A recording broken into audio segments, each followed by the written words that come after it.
The Boundary by Zhou Dedong. Like most people from northeast China, Qunshan was tall and broad-shouldered. He was traveling on foot. When he reached the northwest, he spent one night in Tuo County on the edge of the desert. At daybreak, he plunged into the sand. He did not want to go deep in. He only wanted to take a few photos of himself and come back out. Unfortunately, he got lost. The boundless desert was like a vast sea, and he was like a drowning man, running and struggling, growing more and more desperate. No matter which direction he took, it felt like the opposite of Tuo County, and he kept walking deeper and deeper into the desert. Suddenly, Qunshan saw a wooden sign planted in the sand ahead, as tall as a tree, with what looked like writing on it. Beside it was a living thing, black in color, as if it were a horse. He thought the sign must be a road marker. As if he had found a life-saving straw, he ran toward it. When he got closer, Qunshan saw that the thing beside the sign was indeed a black horse. It was lazily flicking its long mane while grazing on bunch grass. It may once have belonged to some caravan crossing the desert, only to fall behind. When his eyes fell on the sign, he was suddenly seized by terror. It said, "Take one step across this sign, and you will surely die." What was ahead? Wolves, ghosts, a den of desert bandits, a group of people isolated because they had been infected with a plague. He glanced at the black horse. The horse was still eating the grass, its head never lifting. In any case, his chances of staying alive were already slim. Qunshan decided to step over it and see what would happen. Maybe some turn of fortune was waiting. When he crossed the sign, his heart gave a thud. He had already crossed. Nothing could be undone. Nothing strange happened around him.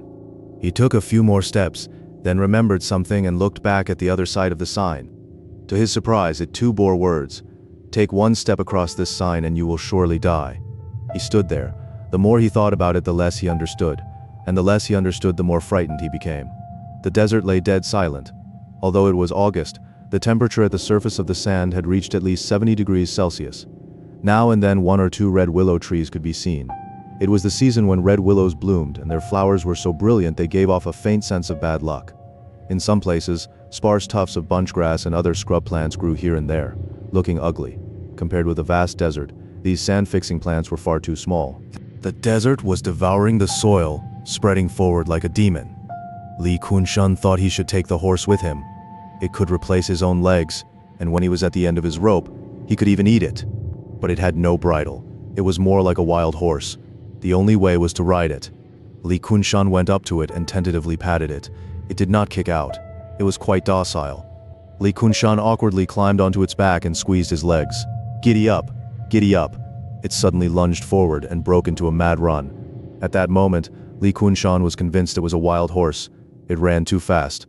On its back, Qunshan swayed violently and kept shouting, "Whoa! Whoa!" But the black horse paid him no mind and ran even faster. The desert heaved and shook in Qunshan's eyes. The horse's docility had been a trap. At last, everything spun out of control. And Qunshan was thrown flat on his back. Enduring the pain, he got up and saw the tall wooden sign again. He immediately realized he had gone in a huge circle. The black horse ran a short distance away, stopped, turned back, and looked at him while flicking its mane. Qunshan stared back, even more afraid. On this dead, lifeless desert, how had a horse suddenly appeared? Was it connected to that sign? As he was wondering, two people appeared in the distance, one adult, one child. Two people appeared in the distance, one adult, one child. In this zone of death, near this sign, anyone who appeared was suspicious. Maybe the words on the sign were about to come true. Qunshan got up and fixed his eyes on them. They drew closer, little by little. One of them was a Russian with a big beard. He wore a black jacket and corduroy trousers, and his pale hands were covered with thick hair. The other was not a child, but a Japanese man. He was even smaller than most Japanese men, about as high as the Russian's navel. He wore a dark plaid suit and a pair of delicate glasses. The situation among the three was this. Qunshan did not know Japanese, but he knew a little Russian. He had once done business in Russia for 3 years. The Russian did not understand Chinese, but he knew a little Japanese. He said he worked in Japanese market research. The Japanese did not know Russian or Chinese. In other words, Qunshan and the Russian could barely converse. The Russian and the Japanese could also communicate roughly, but Qunshan and the Japanese could not communicate at all. If he wanted to say anything to him, he had to go through the Russian as interpreter. The Russian was named Yandarbiev. Qunshan remembered that a Chechen bandit leader just shot dead by the Russian Federal Forces had the same name. The Japanese man's name was Koichi Tomoto. According to them, they too had just met.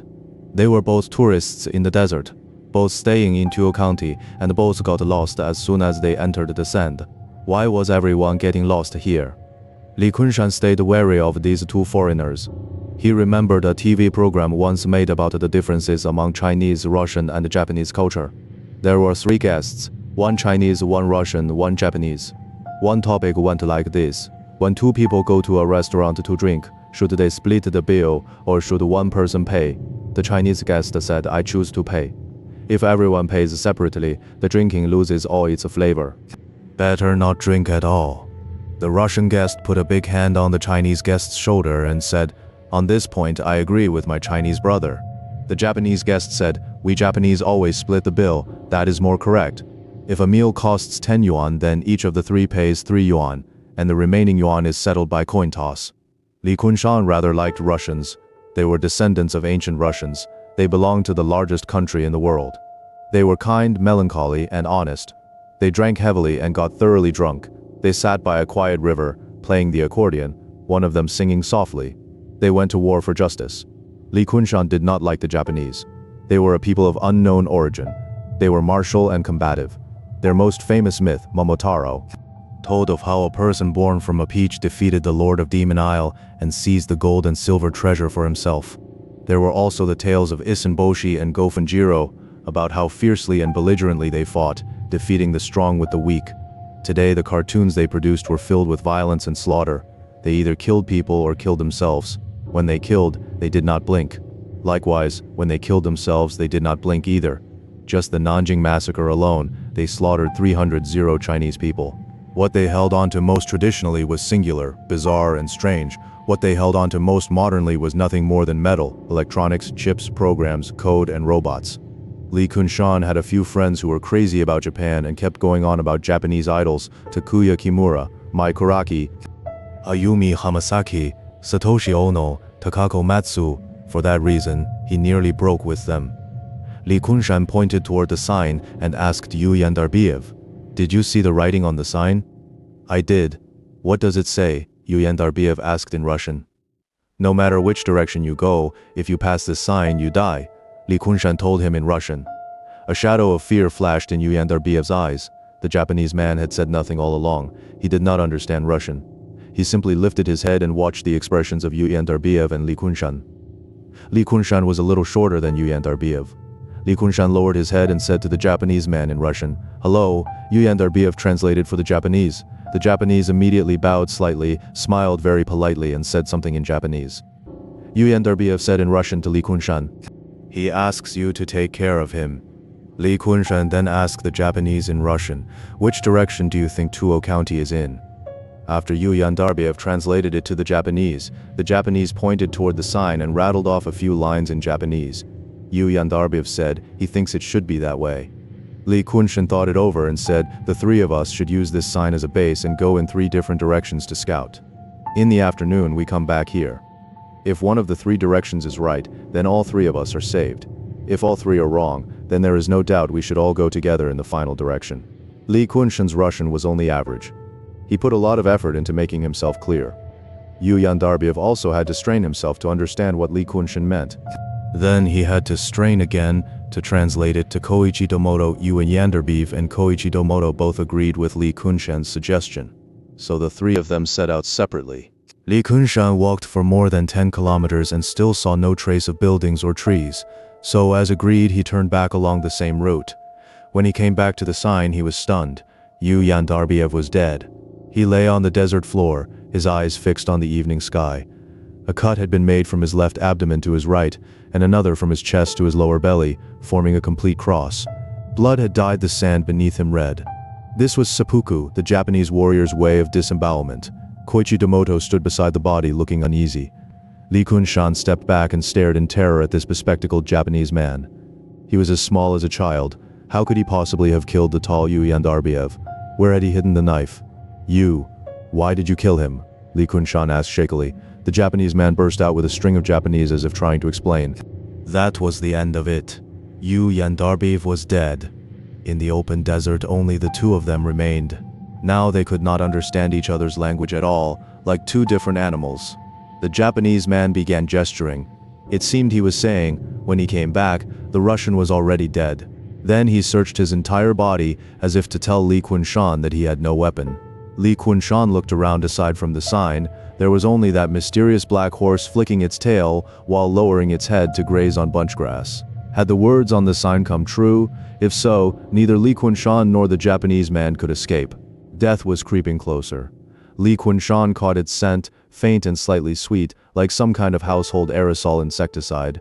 Li Qunshan buried Yuan Darbiv with handful after handful of sand. At last, one mysterious stranger had vanished in the desert. Now only Li Qunshan and another mysterious stranger remained. The sun had already gone down in the west, and night was about to fall. The Japanese man took out a map of the northwest and spread it before Li Qunshan. Li Qunshan looked at him warily. He circled Tuo County with his finger and then pointed toward the direction he had just scouted, as if telling Li Qunshan that Tuo County was that way. The three of them went scouting, and the Japanese man's direction happened to be the right one. Li Qunshan did not believe it. He did not know where this terrifying Japanese man was going to lead him. For now, he could only pretend to follow him and wait until nightfall, then slip away under cover of darkness. The two people who shared no common language walked on together. Li Qunshan always kept behind him, staying about 3 meters away. Night on the desert fell very slowly. Li Qunshan also walked very slowly. He stared at the Japanese man's small back, and hatred began to stir again. Japanese neo-nationalists claimed that the Yamato people's brains were uniquely structured and the most superior in the world. Li Qunshan suspected instead that these people were some kind of mutant species, with a hard cold metal in their heads and green blood flowing through them. The sky grew darker and darker until the desert could no longer be seen clearly. Li Qunshan did not believe at all that Tuo County lay ahead. He was going to run. The moment he made up his mind, the Japanese man stopped. He slowly turned around and stared fixedly at Li Qunshan. Li Qunshan shivered and instinctively asked, "What's wrong?" The Japanese man said nothing and walked toward him. "What's wrong with you?" Li Qunshan asked again. The Japanese man still said nothing and kept walking toward Li Qunshan. "What do you want?" Li Qunshan was terrified. Backing away, he shouted loudly. Suddenly the Japanese man said, in perfect Chinese, "Go ask the horse." Li Qunshan escaped. He had not expected Koichi Domoto not to chase after him. Like a headless fly, he lunged left and right across the desert, panicked, feeling as though Koichi Domoto was everywhere in the darkness. At that point, he no longer hoped to get out of the desert. He only wanted to shake off that small figure. He had no idea how far he had run. When he could no longer go on, he sat down beneath a dune to rest. A heavy drowsiness swept over him, and soon he was fast asleep. In his dream, the Japanese man appeared again. Oddly enough, at some point he was already wearing a khaki World War II uniform, with blood-red epaulets, gleaming black combat boots, and a big military leather backpack on his back. He stared blankly at Li Qunshan, undid the brass buttons on his uniform, and exposed his small belly. A black ugly cross had been cut into it, shocking to the eye. He reached inside and pulled out a rusty short knife. His body was a sheath for the blade. This ghost that had crawled out of Yasukuni Shrine suddenly plunged the short knife into Li Qunshan's belly. Li Qunshan woke with a start. A black shadow crouched in front of him, staring fixedly at him. Li Qunshan's head went off with a boom, not the Japanese man. The Japanese man wasn't that big. Li Qunshan looked around in terror. Under the dim moonlight he saw the tall sign again, and that ghost-like black horse. It was still leisurely nibbling grass on the desert. Good heavens. Li Qunshan realized that the dune he was leaning against was the very one that buried the Russian. The brutally murdered Russian crawled out of the dune. Li Qunshan could see clearly that he was wearing what looked like a Tsarist Russian soldier's uniform. He must have died under the blade of some soldier of the Qing dynasty. What did he want to do? At that moment, Li Qunshan suddenly felt a chill in his belly, as if the night wind were blowing straight inside. He looked down. There was a bloody cross on his abdomen, and his intestines were spilling out 2 or 3 meters long, and the short knife was still stuck inside. He remembered a friend who developed throat cancer and had his windpipe cut open in the throat. That friend said breathing suddenly felt open, astonishingly smooth. For 30 years it seemed Li Qunshan's gateway to life had been open for the first time. And he suddenly felt a certain kinship with that friend. He did not know whether he was dead or not. While putting his beloved intestines back into his belly, he asked unwillingly, "Why did you kill me?" The kind, melancholy, and honest Russian answered him in perfect Chinese, "Go ask the horse." Qunshan ran across the desert carrying the short knife. It was a Stanley knife, the same kind of blade the hijackers used when they slammed into the World Trade Center in New York on 9/11. He had already been disemboweled, yet he was still searching for that Japanese man. Suddenly he felt that what he was doing was heroic. He had a stain in his family that he had never told anyone about. His grandfather had been a traitor in the Japanese Kwantung army and was later shot. He threw away his backpack. Inside were a camera, bottled water, and his ID card. The camera was useless. It was impossible for him to develop film now. The bottled water was useless. His belly had sprung a leak. The water would just pour out. The ID card was useless. That number would soon be cancelled. From the dark distance came the snorting of a horse. It must be that lonely black horse. Yes, many things were known only to it. A foreign source once said that some horses were equivalent to a 15-year-old human in intelligence. After daybreak, Qunshan finally spotted that dark plaid suit. The Japanese man was walking very fast, but Qunshan still closed in on him. He had overestimated the Japanese man's fighting ability. In fact, it took him only a very short time to kill him. The Japanese man lay on the desert like a scrawny pig. Qunshan carefully disemboweled him, emptied out the organs, and put the short knife inside. At last, he buried him under sand. The Japanese man had never closed his eyes. When Qunshan cast down the last handful of sand, he said softly to him, "Go ask the horse." The second mysterious stranger disappeared. The third mysterious stranger wandered the desert in confusion. The whole desert was left with only him. At last he chose a spot, stopped, dug a deep pit in the sand, lay down inside it, and buried himself. All three mysterious strangers have disappeared. No need to be afraid now. Only that wooden sign was still standing high in the desert. After the three were dead, the strange black horse walked up to the sign. It quietly looked at the writing on it and gave a cold little smile. Half a year later, 3 more people got lost in this desert on almost the same day: an American, an Arab, and a Jew. The end.